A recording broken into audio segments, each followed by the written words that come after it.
Yo, what is up, everybody? Thanks for tuning in to the channel.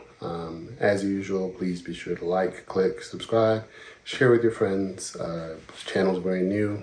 Want to make it grow. I want to make it really cool and unique, Done a couple of different videos now. Starting to feel more confident about topic ideas. Starting to feel like I'm finding my footing more and more. The next thing I want to discuss is kind of related to another video I did, but I wanted to discuss mindset specifically, right?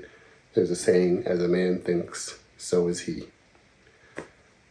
How we think about life in general, how we think about the world, kind of puts our sunglasses, like our tints, our filters. We see the world through filters that first start in our mind, and our mind then filters how we perceive and receive things, and how we perceive things and think about those things then impacts how we act, right? What we set out to go do, right?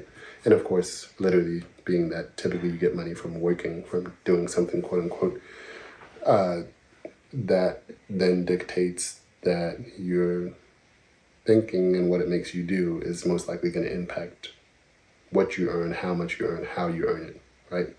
So I think I'm going to title this video something along the lines of mindsets that are, how your mindset impacts your wallet, money mindset, what is a money mindset, what's a good mindset to have about money. I like how I'm brainstorming title ideas.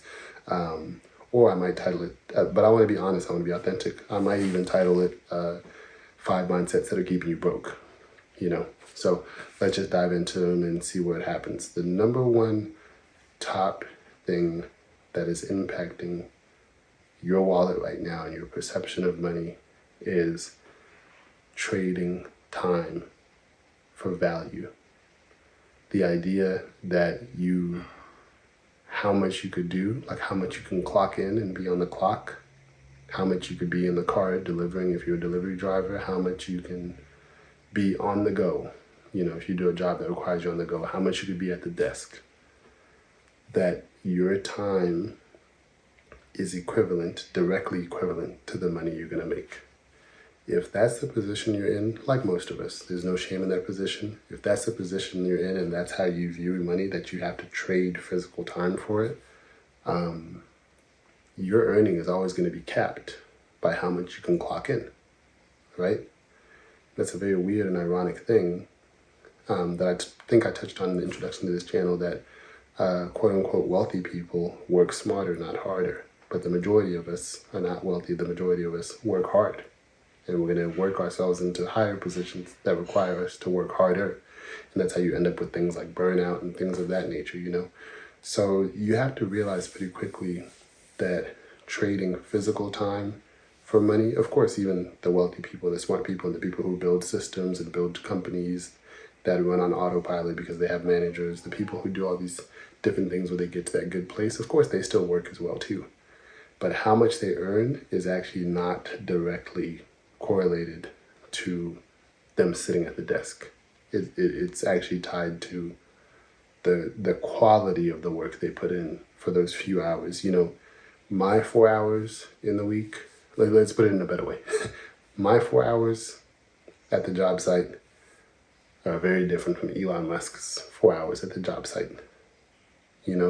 Or another way I could put it, to put an analogy to it, is if I write a book and if I get paid to write, say I'm a newspaper, say I'm a journalist, say I'm a blogger, I write blogs. If I get paid for every hour that I write words, or for the exact count of the words, then I'm trading time for money. Whereas if I write the book once, put in a ton of hours to do it, put it together, but then I sell it 20 times, 2,000 times, I no longer have to sit at my desk for 2,000 days writing that book over and over again, right? So yeah, that's just a way of thinking. I know it could be a little bit abstract. I know it might leave you still with questions of, well, what am I supposed to do? And of course, the first answer is do what you have to do what you need to do, but grow in your mindset while you're doing that thing. Brainstorm, think about how can you maybe in the next 5 years get to a place where You're not trading time for money. And actually, me saying 5 years probably takes me to thing number 2. The number 2 important mindset, mind shift you need to have that might be keeping you broke or it might be driving you to riches is big picture thinking. Big picture thinking, perspective. Some people look from above and they see the forest. They have the ability to see the big picture and see the whole forest, to say, oh, okay, this is a cedar wood forest. It starts here and ends here. There's a creek there, blah, blah, blah, blah. They could see the big picture. Some people can only see the trees. They can only stand in the forest, down in the clutter of it, and chop down one tree at a time. They can only perceive a few things in front of them at a time. What do I mean by that? Clearly and specifically, the big picture thinkers, the managers, the supervisors, the company executives and stuff are big picture thinkers. They look down at the whole thing from start to finish and say, in order for this to get to this goal to start and be broken down and get to this is what needs to happen. In order for this company to be here in 5 years, this is what needs to happen. In order for this department to achieve, we need these team players, this tree and this tree and this tree. And we need Michael down there cutting. We need Janet handling resources. We need Bob delivering. Big picture thinking. Now, all those people I just named, Michael, Bob, and Janet, are no insult to them, because this is the average person. They are smaller picture thinkers. They see trees. They wake up and they don't want to think big. They're employees. They are workers. They are worker bees. If you want to attain wealth, or at least just be in a better place in life, not necessarily be, oh my gosh, groundbreaking rich or the next celebrity CEO entrepreneur, you don't want to be all those things, but you want to get to a place of a little bit better freedom. Maybe you want to own your own McDonald's franchise or UPS store. Maybe you want to own your own little small business. Maybe you want to have a regular 9-to-5 job, but at least you're into arts and crafts. So maybe you could do some things on Etsy that bring you in some extra cash. You're going to have to think slightly bigger picture. But again, the average person can only see the trees in the forest, and the trees in the forest aren't just the job, the task that you have put in front of you, that the people above you have put in front of you. That's not the only trees in the forest. The trees in the forest are bills and obligations. Kids need to eat. Things like that. Rent needs to be paid. Those are the things smack dab right in front of you, right? And there's nothing wrong with that. There's nothing wrong with tending to those things. But sometimes when we tend to specific things, we get on blinders. And that's the only thing we could see. And the people above the forest, they're critical thinkers. They want to solve problems. The people in the forest don't necessarily want to solve problems. At least not big problems, complicated problems. They just want to they want somebody else to solve the problem for them. Hey, how do we make a lot of money? You figure it out, boss. Just tell me the simple thing to do. So that is a mindset that you have to at least be aware of. It's up to you on whether or not you want to change it and shift it and become more big picture and take on more critical things and solve more complicated problems that'll then directly correlate to how much you get paid. But that is, that is a thing. The next thing I'll jump into is obligation, right? Obligation. That's something I would say has definitely impacted me because my parents always owned businesses, but not just that, not that they owned small businesses. Grew up in a big house, for example, where, it was always there, someone needs to clean, someone needs to cut the grass, someone needs to wash the cars. So in a way, you learn responsibility and work ethic at a young period. But I think a key thing that happened to me is I was learning all these important lessons, but from family members. So typically I was doing this stuff because of tradition of family. Hey, you're in this family, you do these chores. I, unfortunately, but I'm okay with it, was not one of these kids who had the privilege of allowance, right? That, oh, we just give you money just every other week or so to just spend how you want. Or even the things that I was doing, my dad owned an auto body shop, right? And he wasn't necessarily paying us to be at the shop there and teaching us the value of $1 or whatever. It was more so like a kid who grows up on a farm. Hey, you live in this house, to kind of earn your way, you do these things. So psychologically at a young age, that created in me a sense of honor and obligation.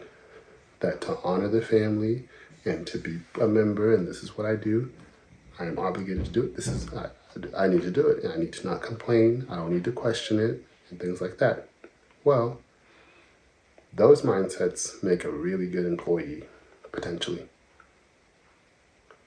But obligation, I have to do something because it's the way it's always been done. Obligation, honor, and tradition, probably three key words. Those things, yeah, being married to those things probably is a big part of why you're married to the place that you're in life right now. If we're just being honest, you know?